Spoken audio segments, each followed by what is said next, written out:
Hi, welcome to this video.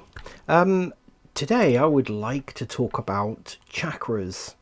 Now, I've mentioned chakras before on this channel, and I mean, if you type in chakras, if you follow any other YouTube channels that sort of, go down the route of healing or therapy of some sort, they will nearly always have something to do with chakras. I'm not going to be patronizing and assume that you've come to this channel not knowing about chakras, but I will briefly explain what the chakras are. The chakras, the seven main chakras, tend to be the chakras that go from the root to the top of our head or our crown. And they are deemed as the main chakras in our system, in our body. Our bodies are, and as is everything, is made up of energy. And so the chakras are kind of energy centers of our physical being. Now, we have an awful lot of chakras all over our body. We've got them in our hands, our feet, knees. I mean, I don't know how many there are. You know, I dare say there's just never an agreement on how many. But I do know for certain, because I do Reiki, that I use my chakras in my hands quite a lot. And I use my main chakras a lot. And I also have something that's here, which I think is the thymus or the thoric, around the sort of thoric area, which also becomes activated when I do Reiki. And it's noticeable. It's not my throat chakra, but it is a chakra that's sort of, in between my throat and my heart chakra. And I'm not particularly well up on the technicalities of the whole chakra system, to be honest with you, but since I was late teens, I've known that the chakras are actually really important energy centers that we have to look after.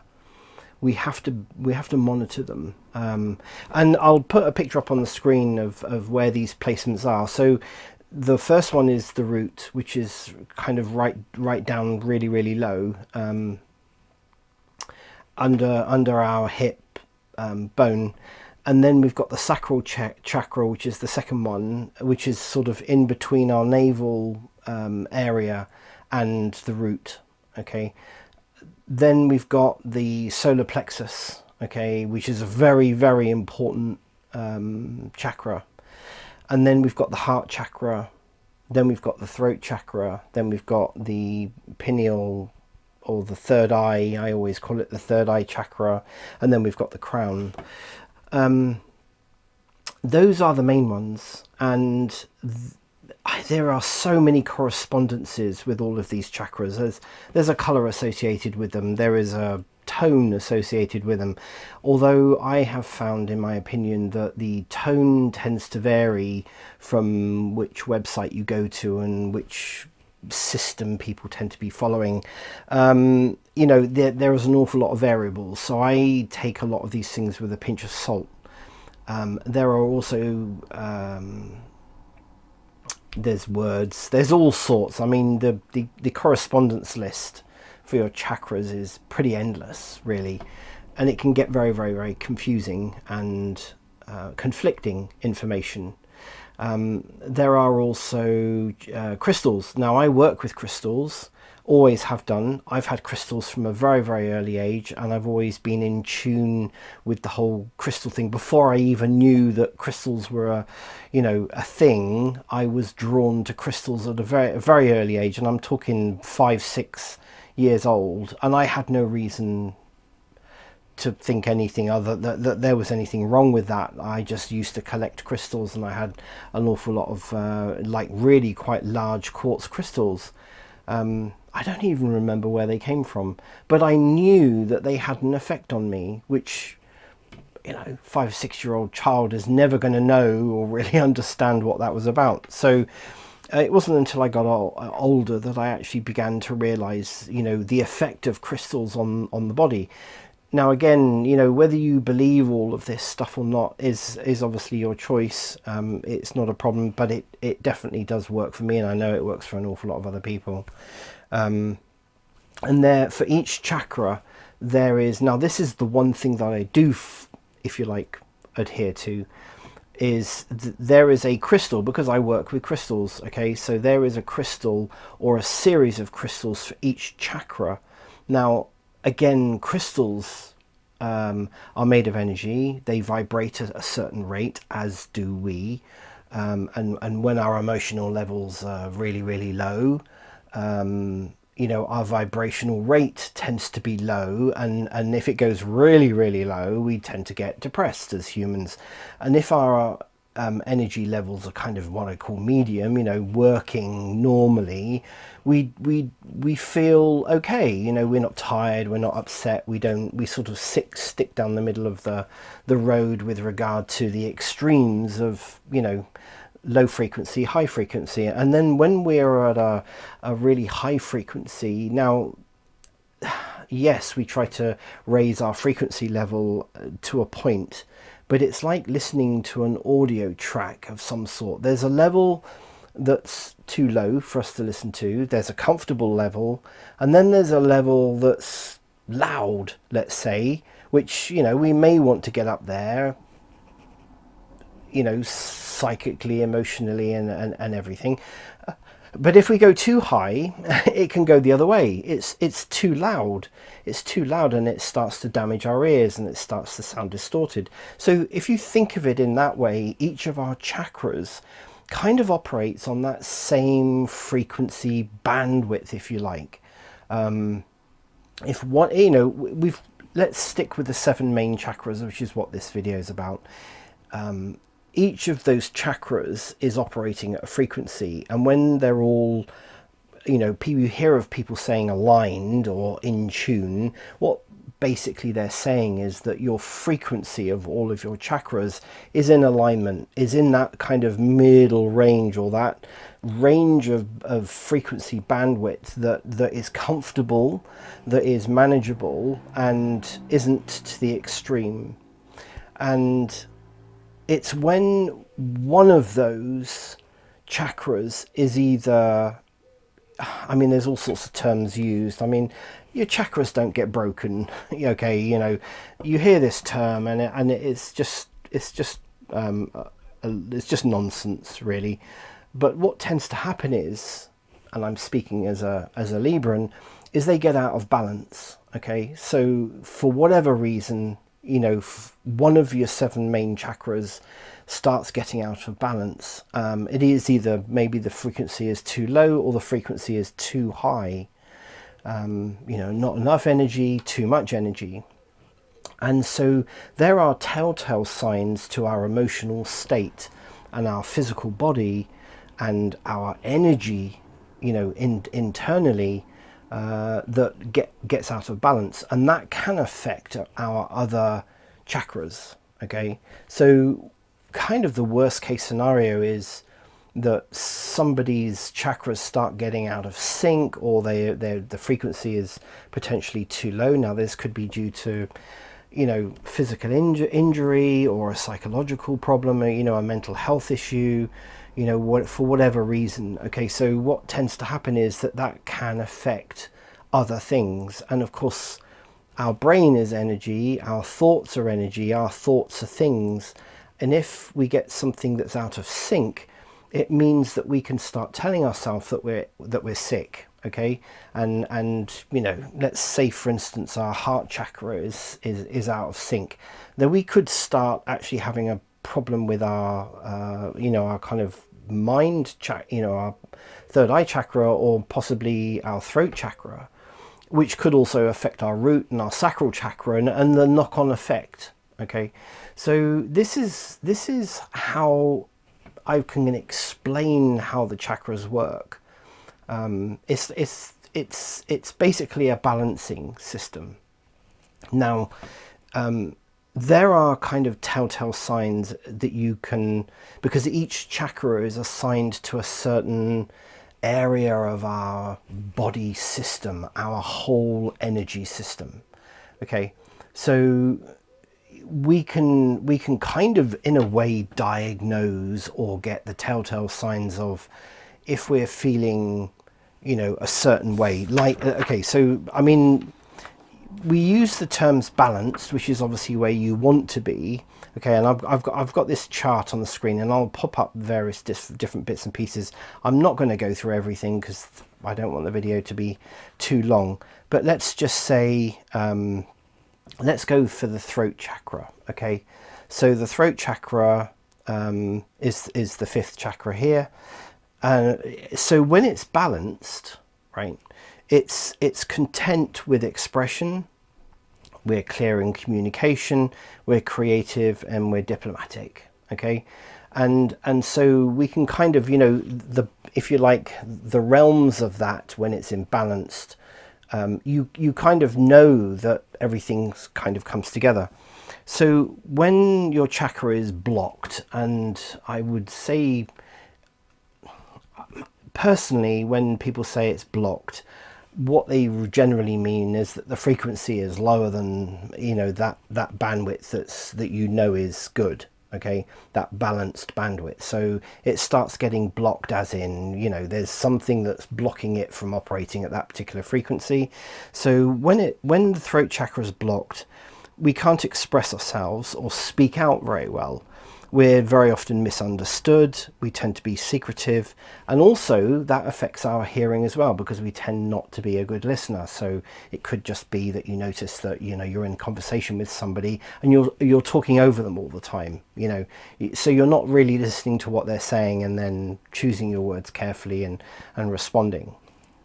Likewise, when your throat chakra is overactive, it works the other way. So, you know, you can become, or what appears to be opinionated, you become loud, you become critical, gossipy, you yell or talk over others, and tend to maybe use harsh words a lot more.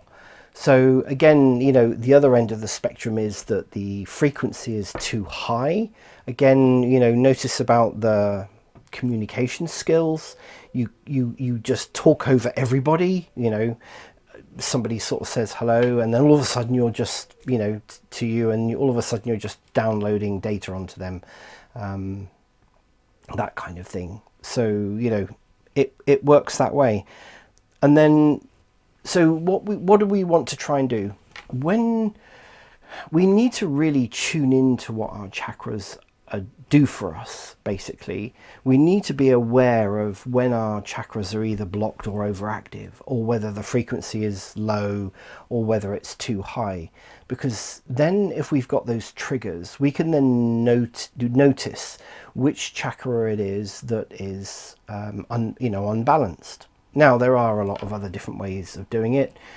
The other way that I do it is, obviously, I'm using Reiki. Now, I can feel through Reiki that you know, anybody that uses any form of healing technique will very often use the chakra system as a good measure about what is wrong, you know, what could be wrong with someone, what is out of balance. Okay, this is where all this comes from. So I tend to use Reiki. I know when something's out of balance, and of course I use Reiki with my psychotherapy and my hypnotherapy.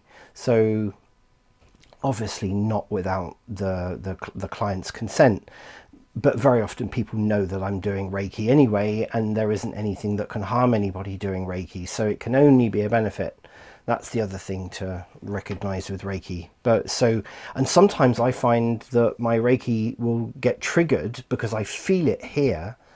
Whatever this chakra here is in between my throat and my heart, that gets triggered, and very often I can actually feel, you know, the kind of the energy coming out of that area.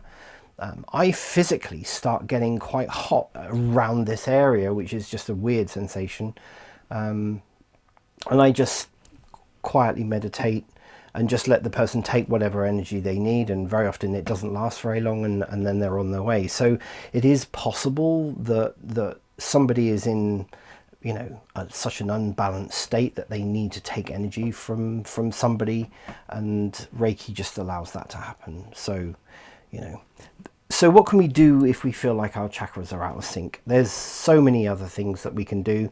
We can use crystals. I mean, I've got a set of sort of, you know, chakra crystals that I bought many years ago.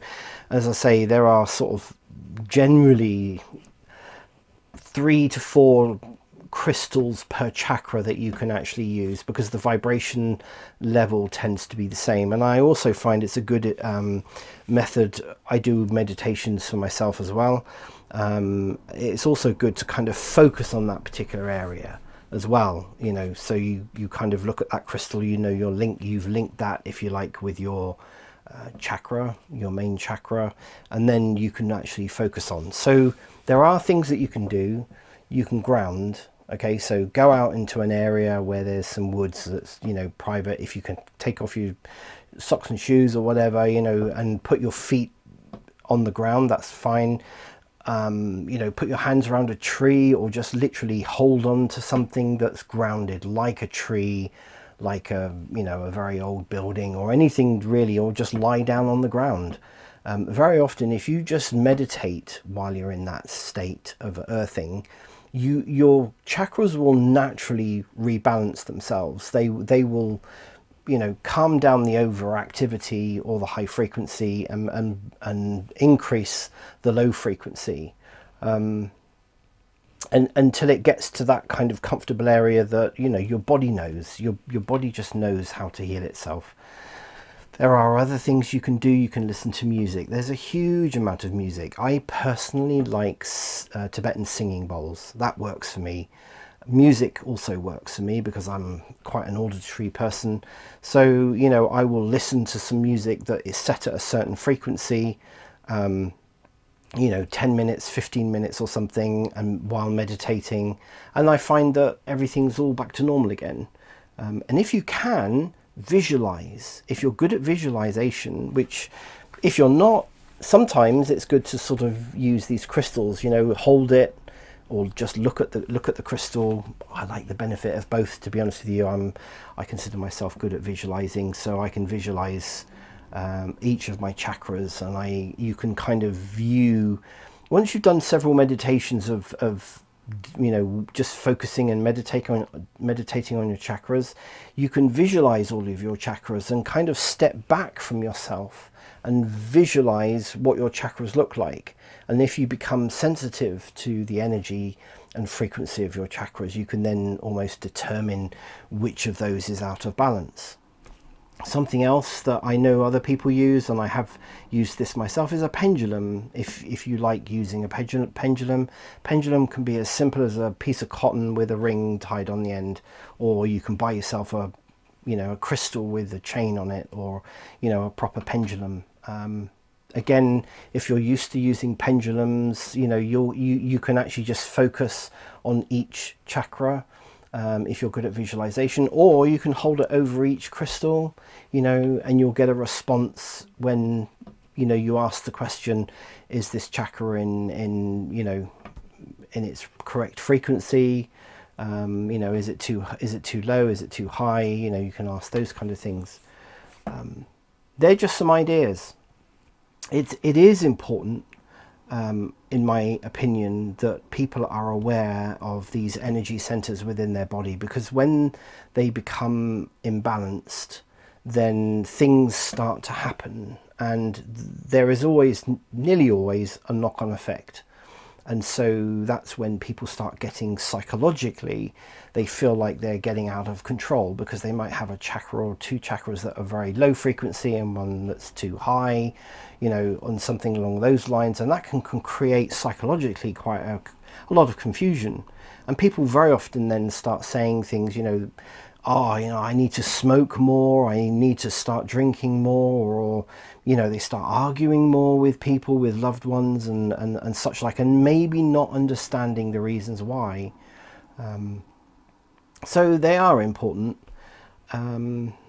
Yeah, I mean, I'll leave this up here. If you would like any more information, please do go to my website. I've got a whole post on there about chakras, and I've also got the charts on there and such like, which you can obviously copy and download. I mean, it's all free information.